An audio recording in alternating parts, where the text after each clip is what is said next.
আসসালামু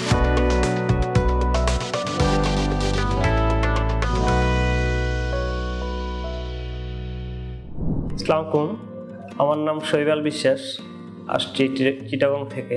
সার্জারি করার জন্য ইন্ডিয়া যাওয়ার কথা ছিল, তো আমার কিছু পরিচিত রিলেটিভস আমাকে সাজেস্ট করেছিল, প্লাস আমি কিছু ভিডিও দেখেছিলাম নিয়ার রুটস হেয়ার, এটার একটা ব্রাঞ্চ বাংলাদেশে আছে, তো সবাই সাজেস্ট করেছিল একবার ঘুরে যাওয়ার জন্য। তো আমি আসলাম, ওখানে আসার পরে সব কিছু পরিবেশ দেখে আমার কমফোর্ট ফিল হয়েছে যে না, এখানে ইন্ডিয়া না গিয়ে আমি এখানে সার্জারিটা করলে মনে হয় ভালো হয়। তো তারপর আমি সিদ্ধান্ত নিয়েছি এখানে সার্জারিটা করব। তো আমি সার্জারি করেছি গত বছর ফেব্রুয়ারিতে। তো সার্জারির সময় ডক্টর প্লাস এখানকার স্টাফরা অনেক কোঅপারেটিভ ছিল। আর সবচেয়ে গুরুত্বপূর্ণ বিষয় হচ্ছে পোস্ট সার্জারিটা। আসলে পোস্ট সার্জারি বলতে সার্জারির পর থেকে হেড ওয়াশ প্লাস আমার সুইলিং আসছিল, অনেকটা ফুলে গেছিলো।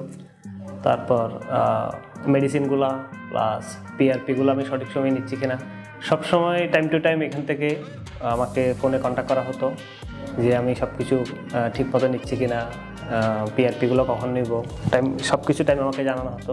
তো আসলে একটা বিষয় হচ্ছে এখানে আমি যে সাপোর্টিংটা পেয়েছি, হয়তো ইন্ডিয়া থেকে করালে আমার জন্য খুব ডিফিকাল্ট হয়ে যেত, ওই সাপোর্টিংটা আমি পেতাম না, টাইম টু টাইম সব কিছু কন্টিনিউ করতে পারতাম না।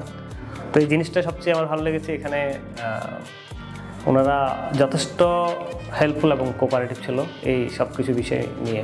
তো যাই হোক, আফটার সার্জারি 1 বছর হয়ে গেল আমার। তো এই 1 বছর সার্জারির রেজাল্ট আপনারা দেখতে পাচ্ছেন, আমার লুক অনেকটাই চেঞ্জ হয়ে গেছে, প্লাস আমার কনফিডেন্স লেভেলটা অনেকটা হাই হয়ে গেছে।